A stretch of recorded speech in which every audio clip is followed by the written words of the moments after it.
My name's Danny and I am here today with a wrap up for all the books that I read in January. January? Yes. January. January was a really fucking good reading month for me. Last year I literally read 0 books in January, and I'm not even kidding. No audiobooks, nothing at all. I didn't read. And this year I was like, we're going to change that. One thing that really helped was participating in some readathons and generally just kind of starting off with people to read with. Obviously my housemate Lizzie, she has a YouTube channel, she reads a lot. We read a lot together, which really helped, which definitely bumped my reading up loads. My Goodreads goal is 52 books per year, which is 4 books a month, which is 1 a week, which is completely fine. I read 9 books in January, and I am very proud of that fact. I will scream that off the rooftops till the day I die.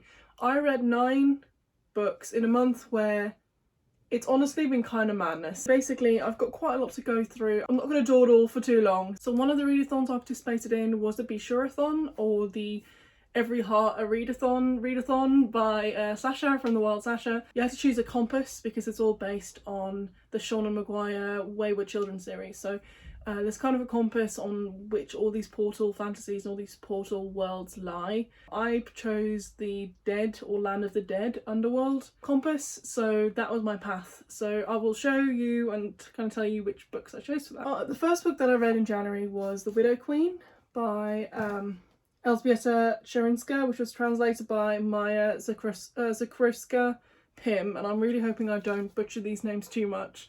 And I chose this for the Queen prompt. I kind of did this both physically and audiobook wise, so I switched it up. It is quite a slow book, which was something I wasn't expecting. I was expecting that. The main character in this, Svetoslava, is kind of one of the children of a really important duke back in the day Poland, and she's got 2 other sisters, but because her father only had 1 son, there's kind of an expectation for the daughters to marry well. It doesn't all go the way that Svetoslava would like it to go. It is political and it is slow, and it's a historical kind of, there's fantasy elements, but it's not fantasy, it's definitely very historical. But I really enjoyed it. It took me a little bit to get into it, I'll be honest. It was a slow burn. It's a pretty big one. It's got close to 500 pages, so it definitely took me a while. It was surprisingly good. I was scared I wasn't going to like it because of all the historical aspects and it being such a slow book, but I still got hooked. I did end up finishing it audiobook mostly, just because that kind of helps me with slow books. Not only because I can literally turn up the pace, but also just because if I have to read it and I'm not super invested in it, I skim pages, I skip lines, and I can't do that with an audiobook. I ended up giving this 4 stars, which I think was a pretty good start on my reading year. Started off the year very well. After that, I was in the mood to kind of finish off some reads that I had started back in 2021 and hadn't finished yet. One of those was Fellowship of the Ring, but I did it by audiobook. So it was narrated by Andy Serkis, and I'd started it like 3 months ago, 4 months ago even, and I know the story. I've seen the films, I've seen the extended editions, I've tried reading the book physically before and then just kind of gave up because I was like, why has he described trees for so long? That was like 6 years ago, maybe? Like, I was young when I tried to read that, and now I could appreciate that a little bit more, so I ended up giving it 4.5 stars. It wasn't perfect, the pacing wasn't phenomenal, but that nostalgia played a really big part in me rating this so highly. Andy Serkis just does such a good job showing off this world, and because it's him, and you know it's him, and we've all got like a little soft spot in our hearts for Gollum and the way he portrays him, so it was very good. It was very good. Then after that, I read Mortal Coil, which is the 5th book in the Skullduggery Pleasant series, which is written by Derek Landy. They've switched narrators a few times now, and the first time they switched, I didn't really like it. I think they've switched again, or I've just gotten used to this narrator now, but it's a good series. It's fucking fun. So Skullduggery Pleasant is all about this girl Stephanie, or as we come to know her, Valkyrie, who kind of finds out that there's this entirely different hidden world within her own, and she meets a skeleton detective skullduggery pleasant. And when I say skeleton detective, I mean skeleton detective. Now this is the 5th book in the series, so I'm not going to go into too much detail, but I really enjoyed it. It wasn't my favourite out of the series. It was definitely an in-between book because the whole series is built up in trilogies, so it's like 1 to 3, 4 to 6. They all have different arcs, and this was the 5th book, so it was very much middle of a trilogy arc, which you can tell, but I didn't hate it at all. So that still got 4 stars for me. Really enjoy it. The next book was also one that I started back in 2021. I started back in Gothtober actually, so October, and I still hadn't finished, and I felt really bad because I did really enjoy it during Gothtober. I just ended up not finishing it for whatever reason, and it's Mexican Gothic by Silvia Moreno Garcia, and I did this all physically, so I didn't pick the audiobook up for this. And it's basically about this girl Noemi whose dad gets a letter from one of their cousins, and it's kind of cryptic and worrying for sure. The cousin was married pretty recently, and no one's really heard from her since, but they can tell that she's sick. Noemi goes over to kind of this deserted countryside manor to kind of help her out, and of course fucking creepy shit starts happening. Like, it's fucking creepy, and it's really well done. I don't want to say too much about this because I think the less you know, the better it is. It's really well set up. I kind of want to reread it to see if I can pick up on some of the hints about what's really going on, like earlier on, but I haven't yet, and it's probably going to be a while. Maybe next Gothtober, maybe I'll add it back in next Gothtober, but I ended up giving this 4.5 stars. Then after that, I was going to pick up this particular book, and I did start it, but I ended up kind of DNFing, hibernating it because I wasn't feeling it. And this was also for Be Sure-a-thon, and this was I think an anticipated read, which was really disappointing. This is the one book that I didn't like last month, and it was Inkheart by Cornelia Funk. I mean, look at this cover. It is absolutely stunning, and I was really disappointed that I didn't like it. I got to page 145-ish, and I'm just like, this book could have been like half the size. It just felt too big. Everything took forever to get going. As it's meant to be a middle grade, I was like, why are we taking so long? The plot was interesting enough. Why are we waiting? Why are we waiting? It's about Maggie, who lives with her dad Mo, and Mo stands for Mortimer, which definitely made me think about Mortimer Goth, which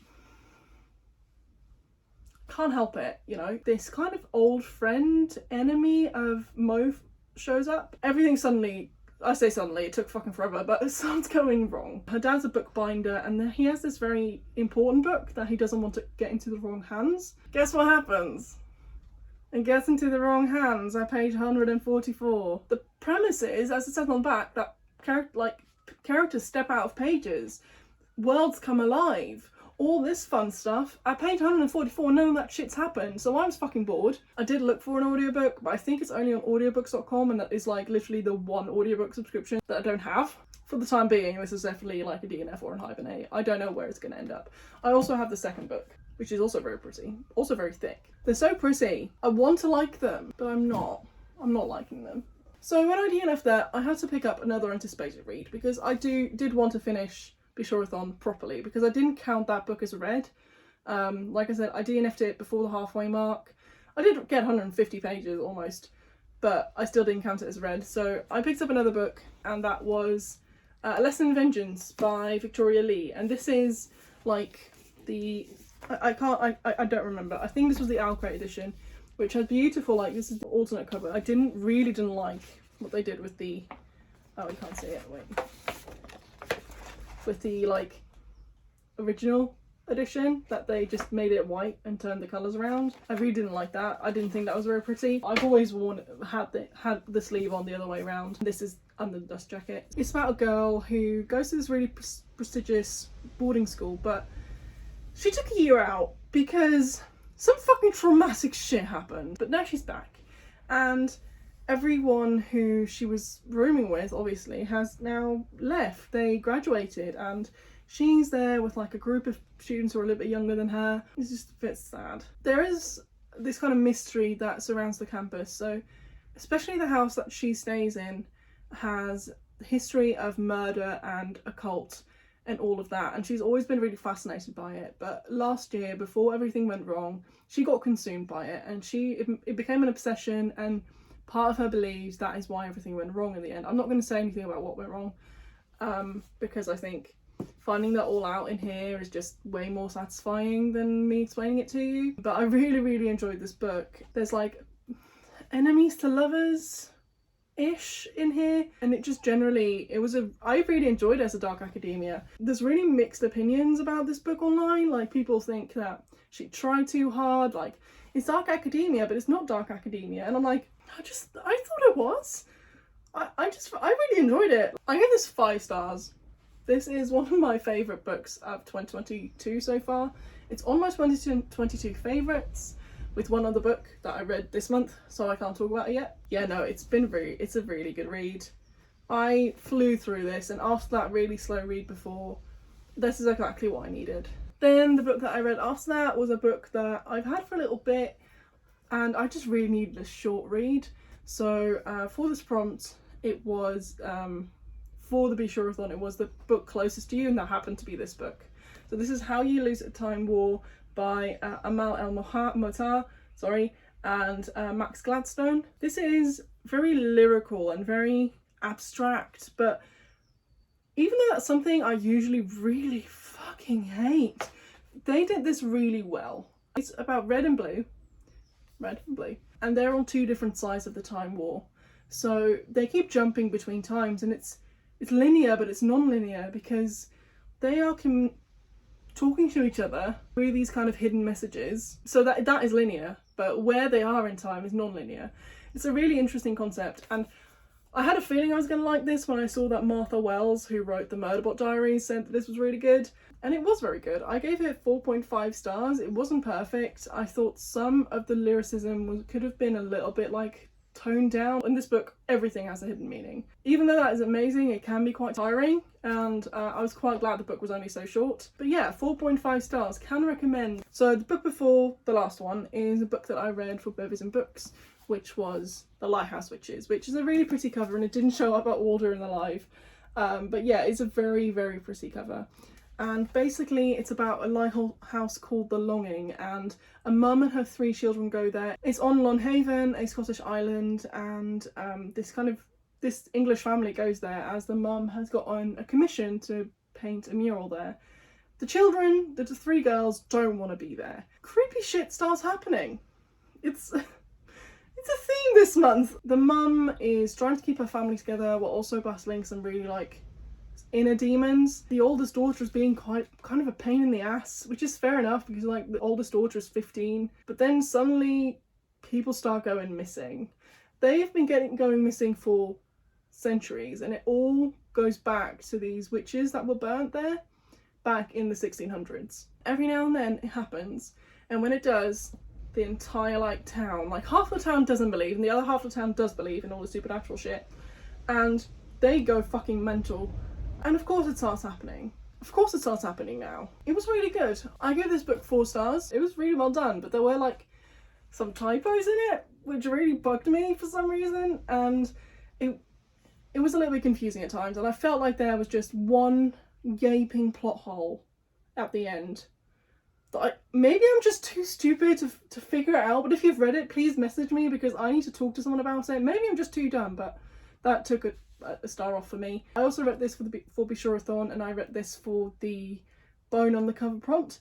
It's hard to see, but there is a tiny bone right here. I was originally going to read Empire of the Vampire, but I did not have time to read Empire of the Vampire for that. And then the last book that I read was an audiobook, and I read that to finish off Be Sure-a-thon, and it was a portal fantasy, and I read Where the Drowned Girls Go by Shauna Maguire, which was the last book in the last book that's come out in the Wayward Children series, and it's about a character that I really fucking hated in the previous books, but for some reason I really did like her in this one. Once again, I'm not going to go into too much detail, but it's about Cora, who came from a kind of underwater world, and during some of the other adventures shit has gone wrong. She's got some demons following her, almost literally, and she just wants to go back to her home world, where she feels most at home, but she's given up hope. So she goes to, instead of staying at the school that we all know and love and trust, she goes to the other school, and shit's just fucked up there. It's really hard to explain, but for one, she wasn't as annoying. The character wasn't as annoying as she was in previous stories, and the other like side characters were more and more fascinating as the went on. I don't know how Seanan McGuire does this, but every single time she manages to, in a novella, make all these different characters really interesting without having a lot of time to talk about them. So I also gave this book 4 stars. And that was my reading month. So I read like 9 books. I read 10 books and I finished 9. I DNF'd 1. And like my rating was like 4.3 generally, like overall, which is really good. And I'm really, really happy that I started the reading year off like this. 1, I've got leeway. So if I don't read 1 month, I'm still on target.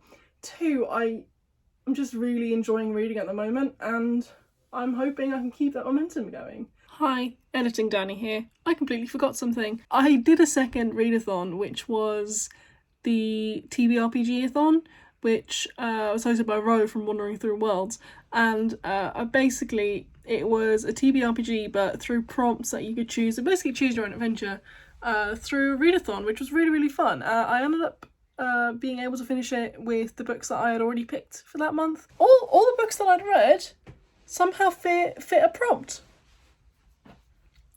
So that works, doesn't it? I forgot to say that. Back to the video. I hope you enjoyed this video. Let me know if anyone else has read the Lighthouse Witches, and we can talk about that one massive plot point that I think was not resolved. There was a hole there. So let me know if you've read it. If you haven't, I recommend it. I recommend every one of those books except for Inkheart, maybe. It was a good reading month. I hope you enjoyed this video. If you did, do all the normal stuff like subscribe and comment and fun. And I'll see you all next time. Bye!